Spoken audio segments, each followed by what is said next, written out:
सरकार की मंशा उससे साफ दिख रही थी कि वो मुझे काम करने नहीं देगी। तो जो जो व्यवहार किया गया वहाँ पे वो उचित नहीं था। वो व्यक्ति था वैभव खुद भी कि जिस प्रकार का व्यवहार हुआ सरकार की तरफ से उस दिन से वो व्यवस्थित था। तो हमने तो सिर्फ पूछा है अभी कि बताइए, पूरा डिटेल बताइए। राजस्थान क्रिकेट की राजनीति में सोमवार को उस समय जबरदस्त हलचल मच गई जब आरसीए अध्यक्ष वैभव गहलोत ने अपने पद से इस्तीफा दे दिया। साथ ही साथ वैभव गहलोत ने अपने बयान में यह भी कहा कि भारतीय जनता पार्टी उन्हें काम नहीं करने दे रही। वैभव गहलोत पूर्व सीएम अशोक गहलोत के बेटे हैं। 2 साल पहले लगातार दूसरी बार आरसीए के अध्यक्ष चुने गए थे। आरसीए अध्यक्ष वैभव गहलोत के खिलाफ अविश्वास प्रस्ताव पर सदस्यों के हस्ताक्षर हो गए थे। अविश्वास प्रस्ताव पर चौथाई बहुमत से हस्ताक्षर किए जाने का दावा किया गया था और आपको बता दूं कि अविश्वास की प्रक्रिया सिरे चढ़ती उससे पहले ही वैभव ने अपने पद से इस्तीफा दे दिया। उसके बाद अब लगातार माना जा रहा है कि जल्द ही कार्यवाहक अध्यक्ष उन्हें बनाया जा सकता है। दरअसल आरसीए में अध्यक्ष और सचिव के बीच लंबे समय से मनमुटाव बना हुआ था और इसी बीच स्टेडियम का एमओयू समाप्त हो गया, जिसके बाद माना जा रहा था कि सरकार की ओर से अगला कदम एडहॉक कमेटी लगाने का हो सकता है। लेकिन इससे पहले ही सचिव भवानी सामोता के गुट ने बाकी कार्यकारिणी के साथ अध्यक्ष वैभव गहलोत के खिलाफ अविश्वास प्रस्ताव लाने की तैयारियां ही कर ली थी। 25 से अधिक जिला संघों ने 3/4 बहुमत के साथ अविश्वास प्रस्ताव तैयार कर लिया था, जिसके बाद वैभव गहलोत ने सोशल मीडिया पर अपने इस्तीफा देने की घोषणा कर दी। वैभव गहलोत ने इस्तीफे के बाद कहा कि एसएमएस स्टेडियम को लेकर एमओयू तो कांग्रेस सरकार के दौरान भी आगे बढ़ाया जा सकता था, लेकिन उन्होंने कभी भी नियमों के खिलाफ जाकर कोई काम नहीं किया। आरसीए पर कार्रवाई मौजूदा सरकार की साफ मंशा को दिखाती है। सरकार हमें काम नहीं करना देना चाहती, इसलिए उन्होंने अपना इस्तीफा दे दिया। जिस तरीके से मगर सरकार ने उस चीज़ को लिया और आनंद फानन में क्रिकेट का खेल वहाँ चल रहा है, एकेडमी में खिलाड़ी हैं, जिस तरीके से उस दिन एक कार्रवाई की गई आरसीए के ऊपर, तो मुझे वो चीज़ ये लगती है कि आने वाले समय में भी सरकार की मंशा उससे साफ दिख रही थी कि वो मुझे काम करने नहीं देगी। खेल के अंदर राजनीति नहीं होनी चाहिए, मगर ये दुर्भाग्य है कि खेल के अंदर राजनीति की गई और सरकारें बदलती रहती हैं, आती रहती हैं, जाती रहती है, मगर राजस्थान में क्रिकेट के खिलाड़ियों के लिए और खेल के लिए एक अच्छी भावना के साथ मुझे उम्मीद थी कि सरकार रखेगी हमारे इन सब जो काम भी हमने शानदार किए हैं। मगर अफसोस है कि जिस तरीके से खेल की भावना के साथ नहीं देखा गया।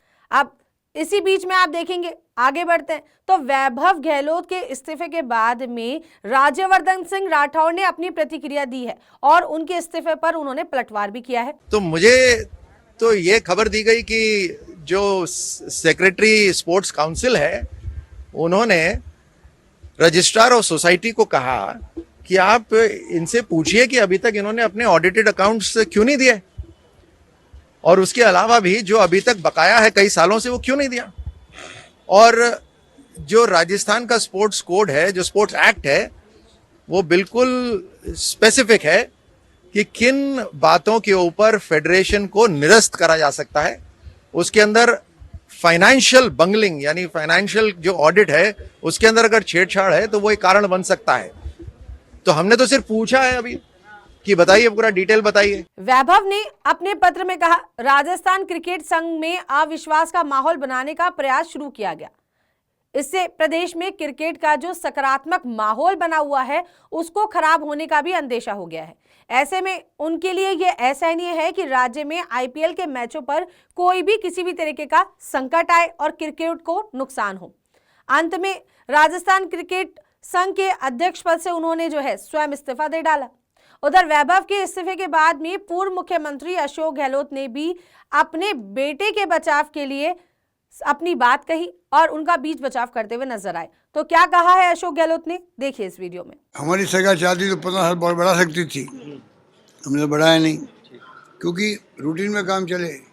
पर सरकार आती है, आप एमओयू नहीं बढ़ाओ, कोई बात नहीं, आपकी मर्जी है।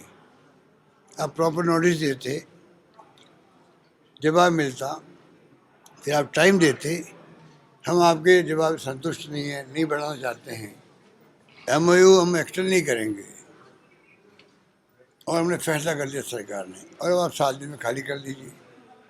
ऐसी क्या जरूरत पड़ी कि आपको 1 दिन 2 दिन के अंदर आपने सारा सामान बाहर चला गया या भेजा गया, ले जाया गया, और आपकी ऐसी स्थिति बन गई थी कि मतलब कोई पता नहीं क्या हो जाएगा 7 दिन बाद में।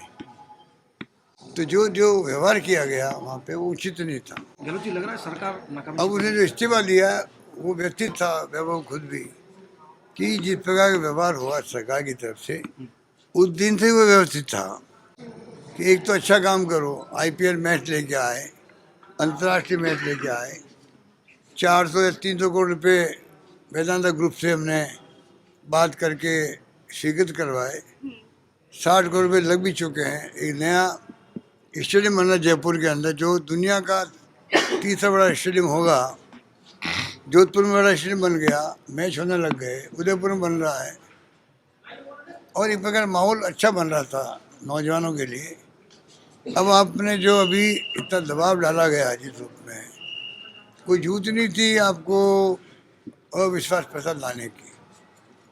आप खुद ही अपनी भावना व्यक्त कर देते कि भाई हम चाहते हैं कि आप इस्तीफा दे दीजिए क्योंकि हमारा विश्वास नहीं है, इस्तीफा हो जाता। तो जो राजनीति चल रही है ना कि सरकार बदल गई तो अब नया अध्यक्ष कौन बन जाए, कैसे हम कब्जा करें, ये कब्जे वाली बातें हैं। और कब्जा करना चाहते हैं, उनके दिलो दिमाग के अंदर क्रिकेट के प्रति कोई भावना नहीं है। होती तो प्रॉपर तरीके से वो सब कार्रवाई होती। इसके मायने है कि आपने जिस प्रकार से कार्रवाई करी है वो उचित नहीं कहा जा सकता है। अब वैभव गहलोत के इस्तीफे के बाद अब कयास लगातार लगाए जा रहे हैं कि आरसीए के अध्यक्ष पद की कुर्सी का भार आरसीए की सियासत में मौजूद धनंजय सिंह खिमसर संभाल सकते हैं। यह बड़ी खबर है कि आरसीए की जो कुर्सी है, अध्यक्ष पद की कुर्सी है, धनंजय सिंह खिमसर को सौंपी जा सकती है। आरसीए धनंजय सिंह बीजेपी की भजनलाल सरकार के कैबिनेट मंत्री गजेंद्र सिंह खिमसर के बेटे हैं। वर्तमान हालात के बाद बताया जा रहा है कि आरसीए सचिव के साथ बाकी कार्यकारिणी सदस्य बने रहेंगे। तो फिलहाल के लिए इतना ही। तब तक के लिए देखते रहिए पंजाब केसरी राजस्थान। नमस्कार।